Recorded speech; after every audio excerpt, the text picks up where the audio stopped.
Hello everyone and welcome back to the class.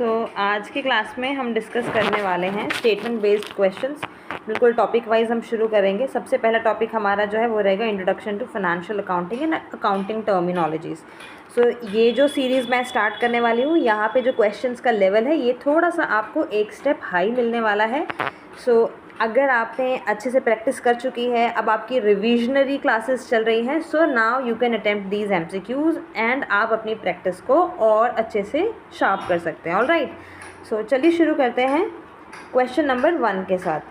First question में हमें बोल रहे हैं consider the following statement regarding accounting. Okay, statement पहले पढ़ते हैं। Accounting is concerned only with the transactions that can be measured reliably in monetary terms. See, accounting सिर्फ उन्हीं ट्रांजेक्शन और इवेंट्स को रिकॉर्ड करता है जो मनी में रिलायबली मेजर किया जा सकता है ना। वी नो इट, जैसे गुड्स परचेज फॉर 50,000 ये रिकॉर्ड होगा, सैलरी पेड फॉर 30,000 ये भी रिकॉर्ड होगा। लेकिन एम्प्लॉयज़ की ऑनेस्टी, ओनर की लीडरशिप क्वालिटी, गुड रेप्यूटेशन, ये सब इम्पॉर्टेंट हैं, पर इनकी रिलायबल मॉनेटरी वैल्यू डिटर्मिन नहीं की जा सकती, इसलिए अकाउंटिंग बुक्स में ये रिकॉर्ड नहीं किए जाते। Right, so that is the reason कि फर्स्ट स्टेटमेंट हमारी करेक्ट है। Now every accounting transaction is necessarily a business transaction. See, accounting का स्कोप बिजनेस तक लिमिटेड होता है, इसलिए जो ट्रांजेक्शन अकाउंटिंग बुक्स में रिकॉर्ड होगी उसका बिजनेस से रिलेशन होना कंपलसरी है ना।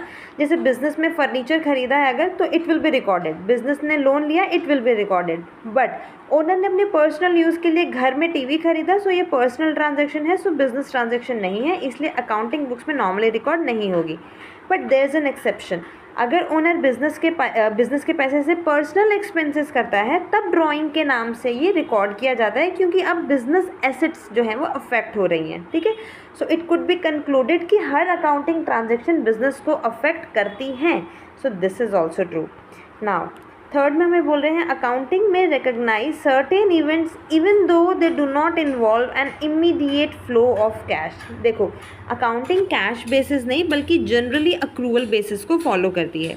इसका मतलब है कि कैश आए या ना आए, अगर इनकम अर्न हो गई या एक्सपेंसेस इनकर हो गया तो अकाउंटिंग उसे रिकॉग्नाइज कर लेती है ना। जैसे कि सैलरी आउटस्टैंडिंग है, इंटरेस्ट अक्रूड है, डेप्रिसिएशन है, credit sale, credit purchase and etcetera. इन सब में इमीडिएट कैश फ्लो नहीं होता, बट फिर भी हम अकाउंटिंग एंट्रीज़ को पास ऑन करते हैं। जैसे कि मार्च की जो सैलरी 20,000 मान लो, पेमेंट अप्रैल में हुई, लेकिन मार्च के अकाउंट्स में हमने उसे एज एन एक्सपेंस रिकॉर्ड कर लिया था। ठीक है, सो this statement is also correct. Now last statement, every event affecting the business is recorded in the accounting book. Now ये स्टेटमेंट ट्रिकी है। बिजनेस को अफेक्ट करने वाले हर इवेंट रिकॉर्ड नहीं होते। अकाउंटिंग सिर्फ उन इवेंट्स को रिकॉर्ड करता है जो मॉनेटरी टर्म्स में मेजर हो सके, जिनका ऑब्जेक्टिव एविडेंस हो, जिनका फाइनेंशियल इम्पैक्ट रिलायबली डिटर्मिन किया जा सके। For example, if you have purchased machinery, it will be recorded.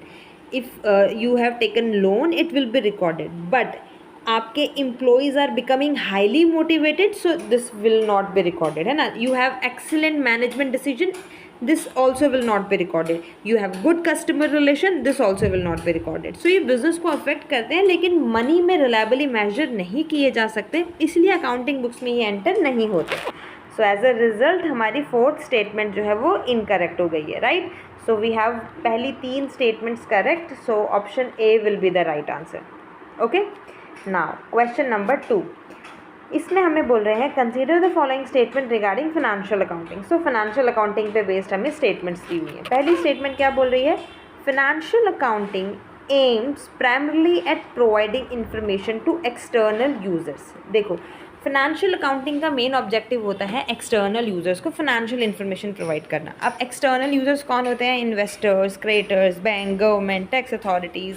So ये लोग बिज़नेस के लिए डेली ऑपरेशंस में इन्वॉल्व नहीं होते, इसलिए इन्हें फाइनेंशियल स्टेटमेंट्स के थ्रू इन्फॉर्मेशन दी जाती है ना। मान लो फॉर एग्जांपल, अगर कोई बैंक कंपनी को लोन देना चाहता है तो वो कंपनी का बैलेंस शीट और प्रॉफिट एंड लॉस अकाउंट देखेगा, जाहिर सी बात है। इसलिए financial accounting primarily external reporting के लिए ही होती है। राइट, सो पहली स्टेटमेंट इज़ ट्रू। फिर बोल रहे हैं financial accounting reports are prepared mainly according to the management's requirement. Now ये स्टेटमेंट थोड़ा सा कन्फ्यूजन क्रिएट कर देती है, ध्यान से देखना है आपने। फाइनेंशियल अकाउंटिंग देखो रिपोर्ट मैनेजमेंट की डिमांड के हिसाब से प्रिपेयर नहीं होते, ये प्रिपेयर होते हैं अकाउंटिंग स्टैंडर्ड्स के हिसाब से, लीगल प्रोविजंस के हिसाब से और जर्नली एक्सेप्टेड अकाउंटिंग प्रिंसिपल जिन्हें हम गैप भी कहते हैं उनके हिसाब से। सो मैनेजमेंट की इंटरनल नीड्स के लिए मैनेजमेंट अकाउंटिंग होती है, फाइनेंशियल अकाउंटिंग नहीं। फॉर एग्जांपल मैनेजमेंट चाहे तो मंथली प्रॉफिट रिपोर्ट मांगे, कॉस्ट शीट, कॉस्ट एनालिसिस मांगे या प्रोडक्ट वाइज रिपोर्ट मांगे, ये सब मैनेजमेंट अकाउंटिंग का पार्ट होता है। सो फाइनेंशियल अकाउंटिंग के स्टेटमेंट्स स्टैंडर्ड फॉर्मेट में बनते हैं, ठीक है। इस वजह से हमारी सेकंड स्टेटमेंट जो है ये गलत मानी जाएगी। थर्ड में बोल रहे हैं financial accounting records both qualitative and qualitative information with equal emphasis. See financial accounting mainly quantitative information को रिकॉर्ड करती है, यानी जो इन्फॉर्मेशन मनी में एक्सप्रेस हो सकती है, लेकिन क्वालिटेटिव इन्फॉर्मेशन जैसे एम्प्लॉइज़ का सेटिस्फेक्शन, ब्रांड रेप्यूटेशन, कस्टमर की लॉयल्टी, ये इंपॉर्टेंट है लेकिन फाइनेंशियल अकाउंटिंग में जर्नली रिकॉर्ड नहीं होते। सो this is also incorrect. Now financial accounting journally reports past transaction. See, this is true. Financial accounting का नेचर हिस्टोरिकल होता है, ये ऑलरेडी कंप्लीटेड ट्रांजेक्शन को रिकॉर्ड और रिपोर्ट करती है, जैसे कि लास्ट ईयर की सेल्स, प्रीवियस ईयर के एक्सपेंसेस, एसेट्स परचेज्ड वगैरह वगैरह। सो फ्यूचर प्लानिंग या बजटिंग फाइनेंशियल अकाउंटिंग का ऑब्जेक्टिव नहीं है, वो मैनेजमेंट अकाउंटिंग और बजटरी कंट्रोल का पार्ट है, ठीक है। इस वजह से ये स्टेटमेंट भी जो है हमारी बिल्कुल करेक्ट कंसीडर की जाएगी and we have 1 and 4 only correct, so option A will be the right answer. All right, now question number 3, इसमें हमें क्या बोल रहे हैं, consider the following statement regarding business transaction. See, so ये बिजनेस ट्रांजेक्शन के कंसेप्ट पर based है, तो आपने ध्यान क्या रखना है, इसमें इकोनॉमिक इवेंट, बिजनेस ट्रांजेक्शन और अकाउंटिंग इक्वेशन, ये सब चीज़ों के कंसेप्ट्स को आपको ध्यान में रखना है इन स्टेटमेंट्स को पढ़ते वक्त, ठीक है। पहली स्टेटमेंट बोल रही है every business transaction is an economic event. Yes, बिल्कुल सही बात है। बिजनेस ट्रांजैक्शन का मतलब है ऐसा इवेंट जो बिजनेस से रिलेटेड हो, फाइनेंशियल इफेक्ट रखता हो, मॉनेटरी टर्म्स में मेजर किया जा सके, इसलिए हर बिजनेस ट्रांजैक्शन एक इकोनॉमिक इवेंट होता है, जैसे goods purchased, loan received, furniture sold वगैरह। सो ये इकोनॉमिक इवेंट्स है क्योंकि इनका फाइनेंशियल इम्पैक्ट होता है, right. Now every economic event affecting the business is a business transaction. Now this is not true. ये देखो, हर इकोनॉमिक इवेंट बिजनेस ट्रांजैक्शन नहीं होता, सिर्फ वही इकोनॉमिक इवेंट बिजनेस ट्रांजैक्शन बनेगा जो मॉनेटरी टर्म्स में मेजरेबल हो, अकाउंटिंग में रिकॉग्नाइज किया जा सके और रिलायबल एविडेंसेस से सपोर्टेड हो। जैसे बिजनेस की मार्केट रेप्यूटेशन इंप्रूव हो गई, सो ये बिजनेस की इकोनॉमिकली बेनिफिट उसको दे सकता है, लेकिन इसका एग्जैक्ट मॉनेटरी वैल्यू मेजर नहीं किया जा सकता, इसलिए अकाउंटिंग ट्रांजैक्शन ये नहीं बनेगा, ठीक है। अब देखो एक और एग्जांपल बताती हूँ। मान लो आपके एम्प्लॉयज़ की एफिशिएंसी बढ़ गई, सो ये भी इकोनॉमिक इवेंट है लेकिन अकाउंटिंग बुक्स में रिकॉर्ड नहीं होगा, ठीक है। सो हर economic event is not equals to the business transaction, right. So this statement is not correct. Now third statement को देखते हैं। इसमें बोल रहे हैं a transaction must be capable of monetary measurement. देखो दिस इज़ ट्रू। देखो ये अकाउंटिंग का मनी मेजरमेंट कंसेप्ट है।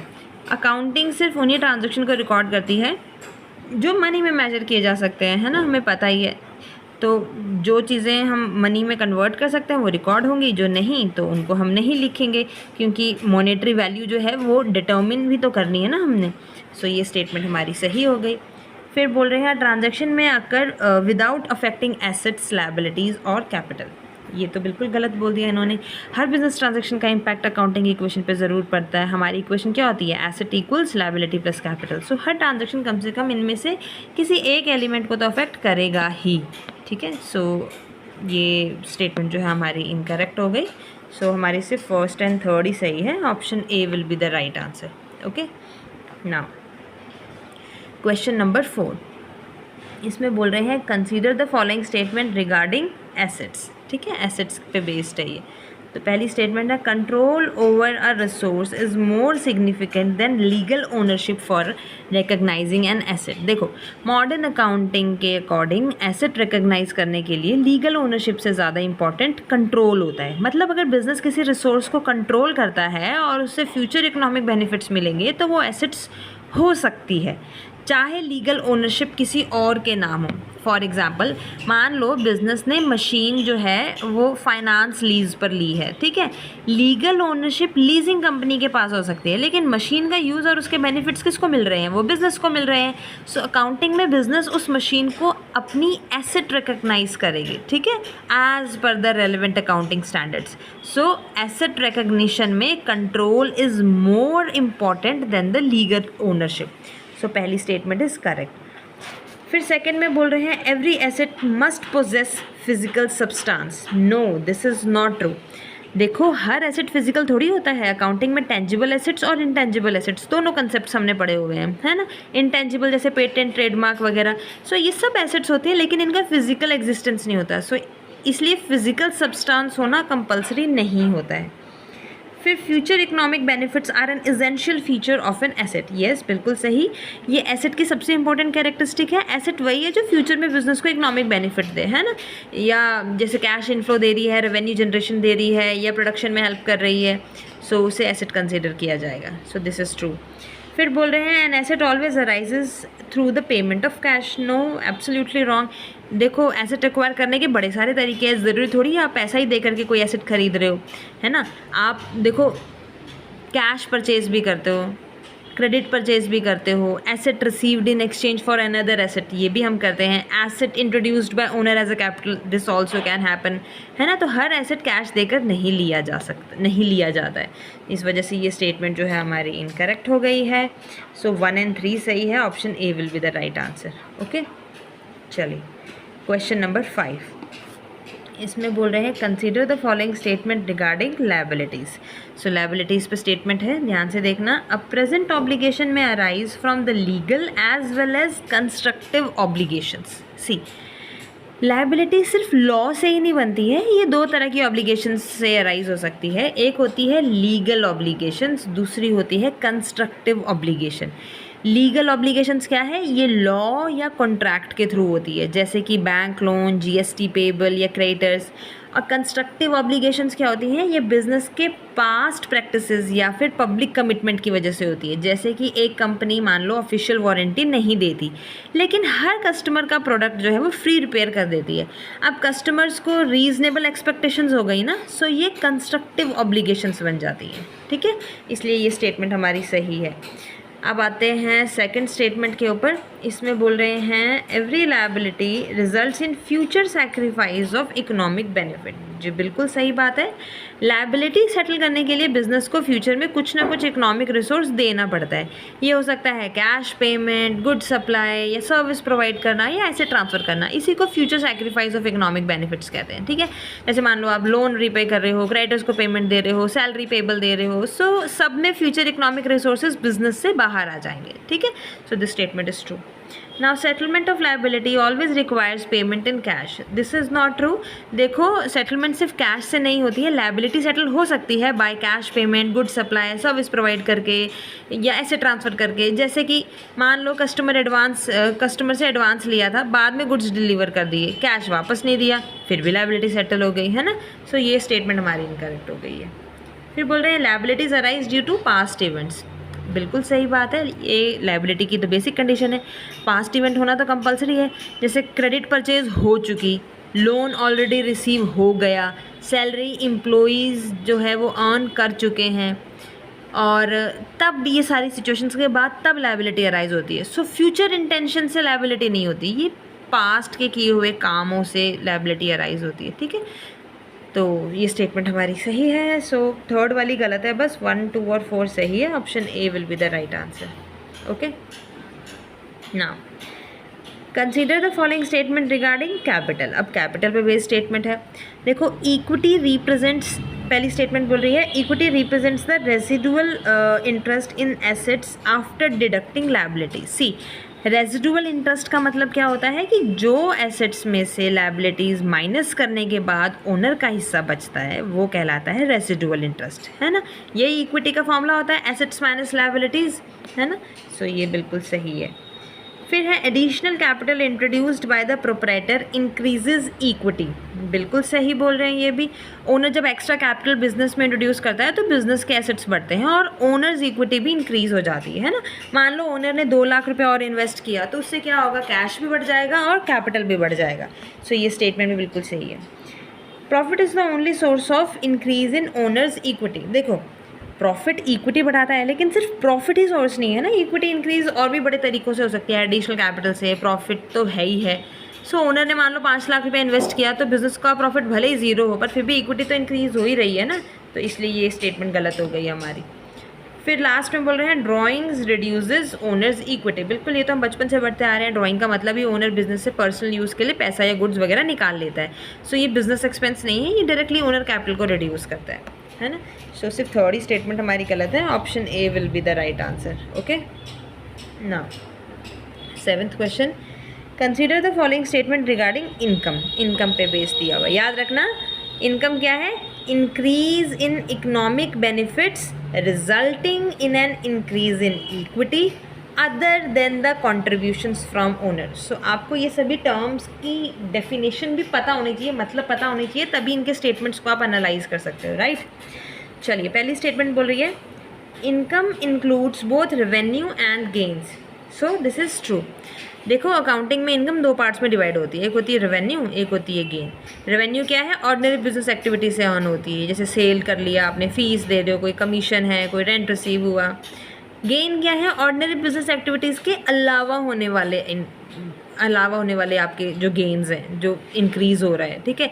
जैसे profit on sale of machinery है ना, gain on sale of investment, या कोई फॉरेन एक्सचेंज गेन आ गया। इसलिए जो इनकम है वो रेवेन्यू और गेन दोनों को इंक्लूड करके बनाई जाती है, राइट। फिर every gain arises from ordinary business activities. नहीं यार, ये तो गलत बोल दिया। देखो रेवेन्यू ऑर्डिनरी बिजनेस एक्टिविटी से अराइज होता है, लेकिन गेन जो है वो जनरली नॉन ऑर्डिनरी या इंसिडेंटल ट्रांजैक्शन से अराइज होते हैं। विंड फॉल गेन्स भी इन्हें हम कहते हैं ना। सो फर्नीचर डीलर ने फर्नीचर बेचा है तो रेवेन्यू ही जनरेट करेगा ना, बट फर्नीचर डीलर ने पुरानी बिल्डिंग बेची और प्रॉफिट भी हो गया, ये गेन हो गया, ठीक है। देखो बिल्डिंग बेचना उसका नॉर्मल बिजनेस नहीं था, इसलिए गेन जो है ऑर्डिनरी एक्टिविटी से ज़रूरी नहीं होता। Now income increases owner's equity except when arising from owner's contribution। देखो इनकम का इफेक्ट होता है ओनर्स इक्विटी को इंक्रीज कर देता है ये, लेकिन अगर ओनर खुद पैसा इन्वेस्ट करे यानी कैपिटल कंट्रीब्यूट करे तो वो इनकम नहीं होती है। मान लो बिजनेस ने 2 लाख रुपए का प्रॉफिट कमाया, ये तो उसकी इनकम हुई। अब मान लो ओनर ने 2 लाख और इन्वेस्ट किया तो इससे तो उसकी कैपिटल में वो एक तरह से कंट्रीब्यूट कर रहा है, ये कोई इनकम थोड़ी हुई उसके लिए। इसलिए ओनर की कंट्रीब्यूशन को इनकम नहीं माना जाता है, ठीक है। थोड़ा सा शब्दों का फेर है, आपने अगर गौर किया तो आपको पता चल जाएगा, अगर नहीं किया तो आपकी जो ऑप्शन हैं वो गलत कर दोगे आप, ठीक है। फिर बोल रहे हैं dividend received by a company is always revenue.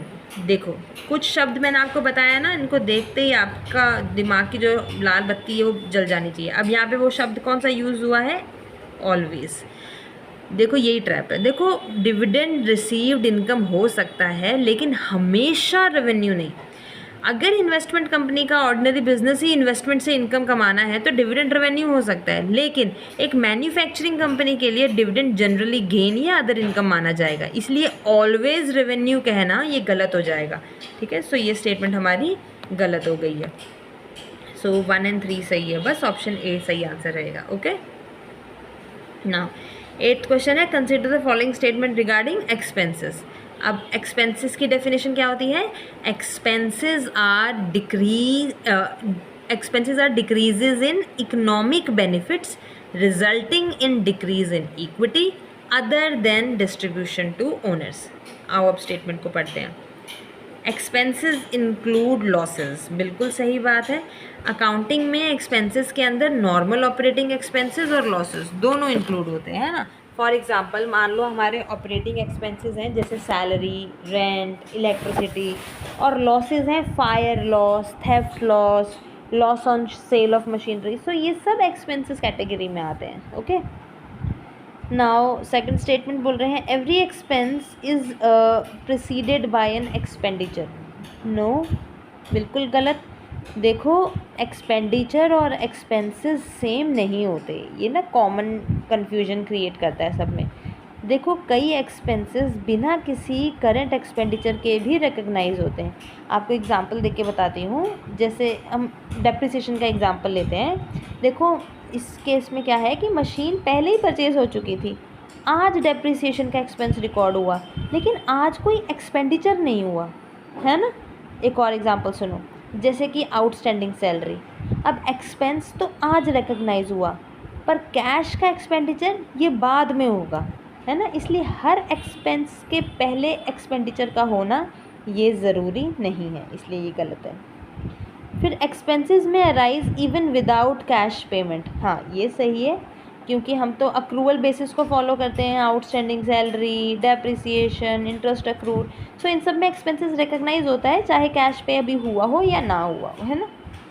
फिर expenses reduce owners equity other than distribution to owners, ये भी बिल्कुल सही है। देखो एक्सपेंसेस का इफेक्ट क्या होता है कि हमारा प्रॉफिट और इक्विटी दोनों कम हो जाता है, लेकिन ड्राइंग्स या डिस्ट्रीब्यूशन टू ओनर्स ये एक्सपेंसेस नहीं होते, वो डायरेक्टली कैपिटल को रिड्यूस करते हैं। इसलिए डेफिनेशन में स्पेसिफिकली लिखा होता है other than distribution to owners, ठीक है, इसलिए ये स्टेटमेंट भी हमारी सही है। सो हमारी सिर्फ सेकंड वाली गलत थी, सो option A will be the right answer. Okay, now question number 9, इसमें हमें क्या बोल रहे हैं, consider the following statement regarding expenditure and expenses. देखो अब आपको थोड़ी और क्लैरिटी मिल जाएगी, थोड़े से पहले डिफरेंस समझते हैं। एक्सपेंडिचर मतलब पैसा स्पेंड करना या लायबिलिटी इनकर करना to acquire an asset, service या बेनिफिट, और एक्सपेंस क्या है, जो बेनिफिट कंज्यूम हो चुका है, जो बेनिफिट एक्सपायर हो चुका है और करंट पीरियड की इनकम अर्न करने में यूज़ हुआ है, वो एक्सपेंस कहलाता है। सो हर एक्सपेंस का रिलेशन किसी न किसी एक्सपेंडिचर से होता है, लेकिन हर एक्सपेंडिचर तुरंत एक्सपेंस नहीं बनता है, ठीक है। अब स्टेटमेंट्स को पढ़ेंगे, थोड़ी और क्लैरिटी मिलेगी। Every expenditure becomes an expense in the same accounting period, no. देखो कई एक्सपेंडिचर फ्यूचर पीरियड्स को बेनिफिट देते हैं, इसलिए वो एसेट बन जाते हैं और धीरे धीरे एक्सपेंसेस रिकग्नाइज होते हैं, ठीक है। सो बिजनेस ने 10 लाख की मशीन खरीदी, तो क्या 10 लाख पूरा एक्सपेंस बन जाएगा? नहीं, मशीन हमारी एसेट बन जाएगी। हर साल सिर्फ डेप्रिसिएशन के एक्सपेंस को रिकग्नाइज करेंगे। इसी तरह बिल्डिंग, फर्नीचर, पेटेंट, ये सब पहले एसेट्स ही होते हैं, ठीक है। सो इसलिए गलत हो गई है। फिर every expense involves either current और पास्ट एक्सपेंडिचर, देखो ये सही बोल रहा है। हर एक्सपेंस का सोर्स किसी न किसी एक्सपेंडिचर से होता है। ये एक्सपेंडिचर करंट पीरियड में हो सकता है या पास्ट में हो चुका होता है। फॉर एग्जांपल मान लो salary is paid today, so this is current expenditure and current expense. अब मान लो मशीनरी 2 साल पहले खरीदी थी, आज डेप्रिसिएशन एक्सपेंस रिकग्नाइज हुआ, बट एक्सपेंडिचर तो पास्ट में हुआ 2 साल पहले, बट एक्सपेंस आज हुआ, इसीलिए ये स्टेटमेंट हमें सही बोल रही है, ठीक है। Capital expenditure may be recognized as an expense over more than one accounting period. This is also true. Capital expenditure future benefit देती है, इसलिए इसका कॉस्ट एक ही साल में एक्सपेंस नहीं बनता, ये ग्रेजुअली एक्सपेंस होता है। मान लो आपकी मशीन 12 लाख की है, उसकी यूज़फुल लाइफ भी 12 साल की है, अब हर साल डेप्रिसिएशन का एक्सपेंस रिकग्नाइज होगा। इसी को तो मैचिंग प्रिंसिपल भी सपोर्ट करता है ना, इसलिए ये स्टेटमेंट सही है। फिर बोल रहे हैं deferred revenue expenditure is treated entirely as an asset throughout its life, no. देखो ध्यान से सुनो, ये डेफर्ड रेवेन्यू एक्सपेंडिचर हमेशा कन्फ्यूजन क्रिएट करता है। देखो ट्रेडिशनल अकाउंटिंग में डेफर्ड रेवेन्यू एक्सपेंडिचर का कुछ हिस्सा एसेट रहता था और धीरे धीरे एक्सपेंस में ट्रांसफ़र होता था, यानी ये पूरी लाइफ एसेट नहीं रहता था। बट आज के अकाउंटिंग स्टैंडर्ड्स में इस कंसेप्ट का यूज़ बहुत ही लिमिटेड है, लेकिन एग्ज़ाम के कंसेप्चुअल लेवल पर भी ये स्टेटमेंट गलत ही माना जाएगा, ओके। सो इसलिए ये गलत हो गया आपके पास। सो 2 और 3 बस सही है, ऑप्शन ए हमारे पास सही आंसर रहेगा, ओके। नाउ 10th में बोल रहे हैं consider the following statement regarding receipts and income. अब ध्यान से सुनो, इनकी स्टेटमेंट्स भी देखो, पहले थोड़ा सा डिफरेंस इनके बीच में बताती हूँ मैं। रिसिप्ट क्या है? कैश या बैंक का एक्चुअल इनफ्लो। इनकम क्या है? इक्विटी में इंक्रीज़, ठीक है, पर इक्विटी में ऐसा इंक्रीज़ जो ओनर के कंट्रीब्यूशन को हम छोड़ के काउंट करते हैं, ठीक है, जो अक्रूवल बेसिस पर रिकग्नाइज होती है, ओके। सो अकाउंटिंग में रिसिप्ट और इनकम एक ही चीज़ नहीं होते हैं, ध्यान रखना है आपने। आओ अब स्टेटमेंट देखते हैं। Every income results in a receipt, बताओ सही है कि गलत है। देखो अकाउंटिंग अक्रूवल बेसिस फॉलो करती है। इनकम अर्न हो सकती है बिना कैश रिसीव किए। मान लो आपने 50,000 की क्रेडिट सेल की तो इनकम तो रिकॉग्नाइज हो गई पर कैश अभी तक रिसीव नहीं हुआ, इसलिए हर इनकम रिसिप्ट नहीं बनती है। सो ये गलत हो गया है। ओके, फिर एवरी रिसिप्ट इंक्रीजेस कैश और बैंक बैलेंस। देखो रिसिप्ट का मतलब ही होता है कैश या बैंक में एक्चुअल इनफ्लो, जैसे कैश रिसीव, ये कैश सेल्स या चेक रिसीव्ड है ना, इन सब में कैश या बैंक इंक्रीज हो जाता है। सो ये स्टेटमेंट सही है। फिर बोल रहे हैं capital receipts do not necessarily increase profit, ये भी बिल्कुल सही है। देखो कैपिटल रिसिप्ट जनरली प्रॉफिट का पार्ट नहीं होते हैं, जैसे लोन रिसीव्ड हो गया या फिर कैपिटल इंट्रोड्यूस किया या आपने कोई फिक्स एसेट की सेल करी। सो ये कैश बढ़ाते हैं लेकिन प्रॉफिट ज़रूरी नहीं है कि वो भी बढ़ाएंगे। एग्जाम्पल के तौर पे समझते हैं, मान लो बैंक से 10 लाख का लोन मिला, कैश इंक्रीज़ हुआ, प्रॉफिट तो बढ़ा नहीं, है ना। सो ये स्टेटमेंट सही है इसलिए। फिर बोल रहे हैं इनकम में be recognised before actual receipt of cash, this is also true. So ये अक्रूवल कंसेप्ट का बेसिक रूल है। देखो credit sales, interest accrued, rent receivable, commission receivable, इन सारे केसेस में इनकम पहले रिकॉग्नाइज होगी और कैश बाद में रिसीव होगा, है ना। इसलिए ये स्टेटमेंट भी हमारी सही है, सिर्फ पहली वाली गलत है। Option A will be the right answer. Okay, चलिए क्वेश्चन नंबर 11, इसमें हमें क्या बोल रहे हैं, consider the following statement regarding accounting equation. अब अकाउंटिंग इक्वेशन तो आप बचपन से पढ़ते आ रहे हो, asset equals liability plus capital, तो अब इनकी स्टेटमेंट्स में भी आपको कोई कन्फ्यूजन नहीं होनी चाहिए। Every business transaction affects at least 2 elements of the accounting equation, बिल्कुल सही बात है। Reason is dual aspect concept, है ना। इसकी तो एक्सप्लेनेशन की आई गेस आप लोगों को ज़रूरत ही नहीं है। फिर every transaction changes the total of asset, now this is not true. Her transaction asset का टोटल चेंज नहीं करता है ना। बहुत सारे ऐसे भी हैं, जैसे अगर कैश से फर्नीचर ख़रीदा है तो कैश कम हो गया, फर्नीचर बढ़ गया, टोटल एसेट तो सेम रहे। या फिर क्रेडिट परचेज़ किया तो आपका स्टॉक बढ़ गया और क्रेडिटर्स बढ़ गए, है ना, एसेट्स आपके इंक्रीज़ हो गए। इसलिए हर ट्रांजेक्शन टोटल एसेट को चेंज नहीं करता है। हर, एवरी बोला है ना इन्होंने, इस वजह से स्टेटमेंट गलत हो गई। फिर बोल रहे हैं the accounting equation remains balanced after every transaction, हाँ बिल्कुल ये तो होता ही है, ये तो इसमें कोई दो राय नहीं है। A transaction affecting only the asset side can not satisfy the accounting equation, now this is not true. देखो एसेट साइड के अंदर भी 2 एसेट एक्सचेंज हो सकते हैं ना। मान लो कैश से फर्नीचर ख़रीदा है, कैश कम हो गया, फर्नीचर बढ़ गया, सिर्फ एसेट साइड ही इफेक्ट हुई, लेकिन इक्वेशन हमारी परफेक्टली बैलेंस रहती है, इसलिए ये स्टेटमेंट गलत बोल दिया इन लोगों ने यहाँ पे। सो 1 और 3 सही है बस हमारी यहाँ पर। Now consider the following statement regarding book keeping and accounting, ठीक है। बुक कीपिंग और अकाउंटिंग के बीच में दोनों का अंतर आपको पता होना चाहिए। बुक कीपिंग क्या होता है, it includes recording, classification, posting, balancing, trial balance, that is it. But accounting क्या है, अकाउंटिंग बुक कीपिंग भी है, एनालिसिस भी है, इंटरप्रिटेशन भी है और कम्युनिकेशन भी है। अकाउंटिंग एक वाइडर कंसेप्ट है, ठीक है। आओ स्टेटमेंट पढ़ते हैं। Book keeping ends with the preparation of the trial balance, बिल्कुल अभी मैंने जैसे आपको बताया, ट्रेडिशनल अकाउंटिंग प्रोसेस में बुक कीपिंग का मेन काम ट्रांजैक्शंस को रिकॉर्ड करना और ट्रायल बैलेंस बनाने तक का होता था। उसके बाद फिनेंशियल स्टेटमेंट और एनालिसिस अकाउंटिंग का पार्ट होता था। फिर accounting includes interpretation and communication of financial information, बिल्कुल अभी हमने जाना अकाउंटिंग सिर्फ रिकॉर्डिंग नहीं करता, ये यूज़र्स को इन्फॉर्मेशन कम्युनिकेट भी करती है और उसके इंटरप्रिटेशन भी करती है ना, जैसे financial statement, ratio analysis, decision making reports वगैरह वगैरह।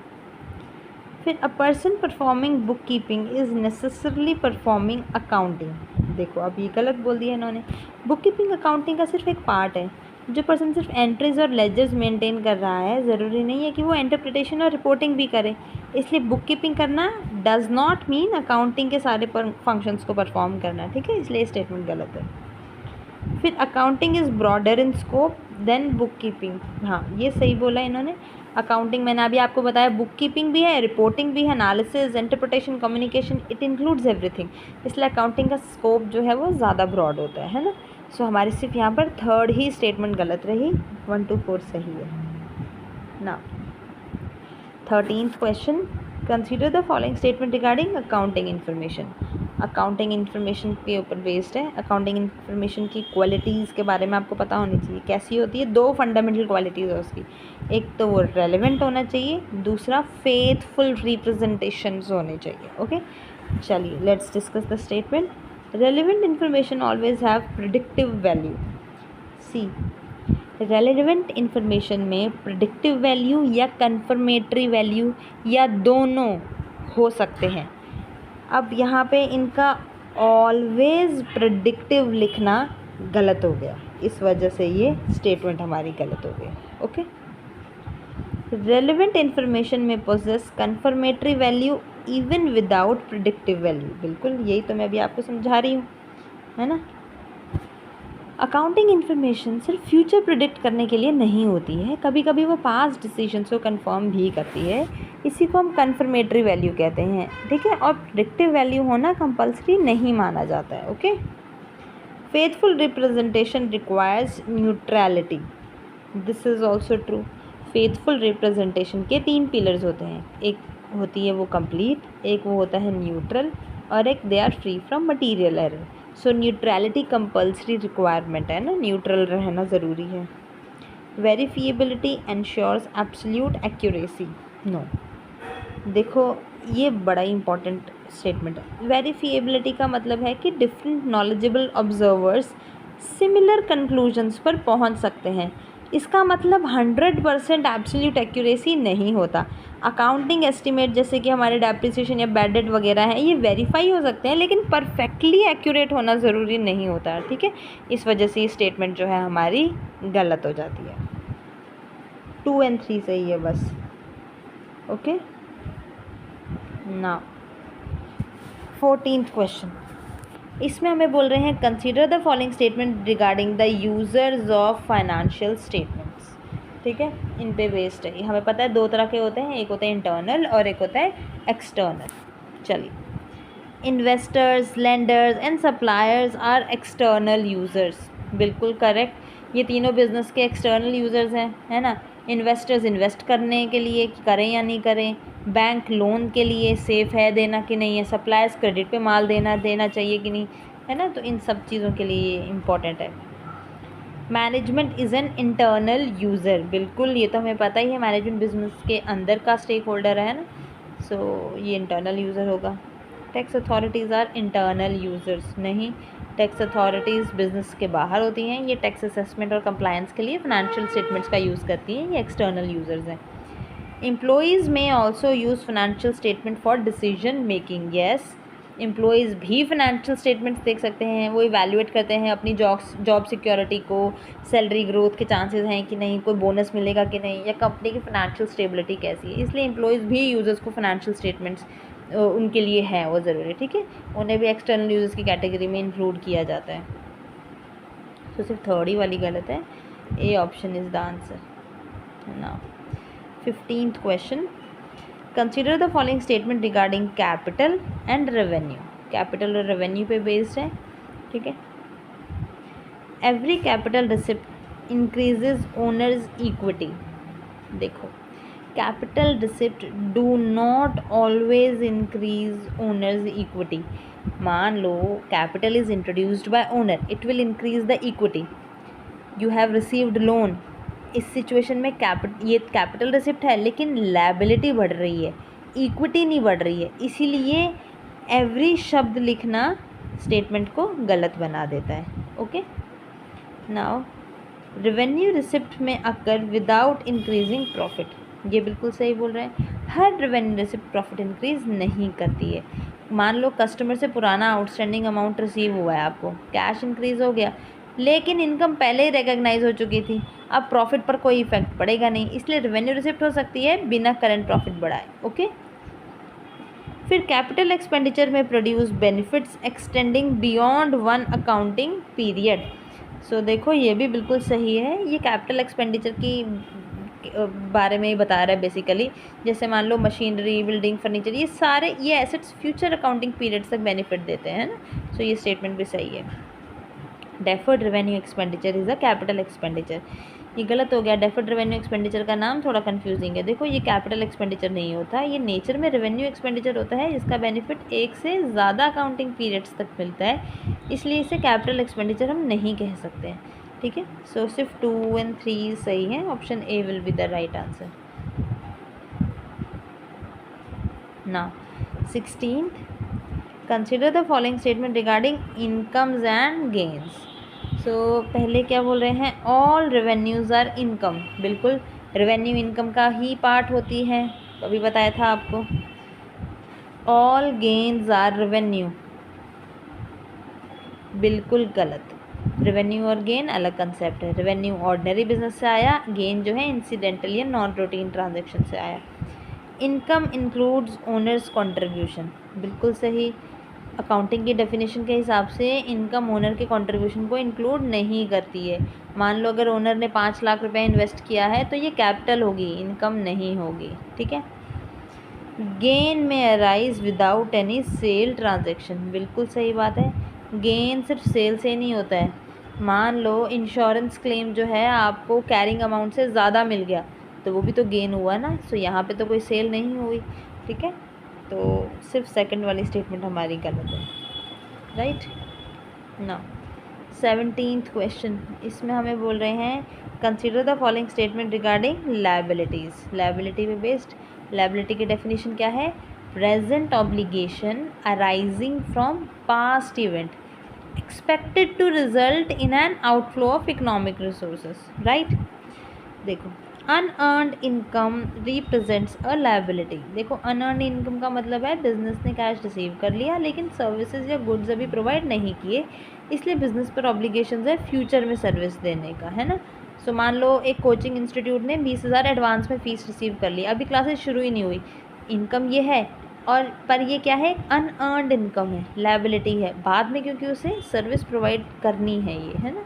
सो ये बिल्कुल सही स्टेटमेंट है। Outstanding expenses represents liability. बिल्कुल, आउटस्टैंडिंग एक्सपेंस वो एक्सपेंस है जहाँ पर हमारा एक्सपेंडिचर इनकर हो चुका है, पेमेंट अभी बाकी है, जैसे salary payable, interest outstanding, interest payable. So ये बिज़नेस की ऑब्लिगेशंस है फ्यूचर में पेमेंट करने की, इसलिए ये लायबिलिटी है। Provision is always a liability, बिल्कुल सही बात है। प्रोविज़न एक लायबिलिटी ही होती है लेकिन उसकी अमाउंट या टाइमिंग जो है वो अनसर्टेन होती है। ठीक है, और वैसे भी IAS 37 इसके अकॉर्डिंग प्रोविज़न जो है वो क्या है, liability of uncertain timing and amount, ये डिफ़ाइन किया इस तरह से उसने। फिर every liability has a known amount and definite due date, this is not true.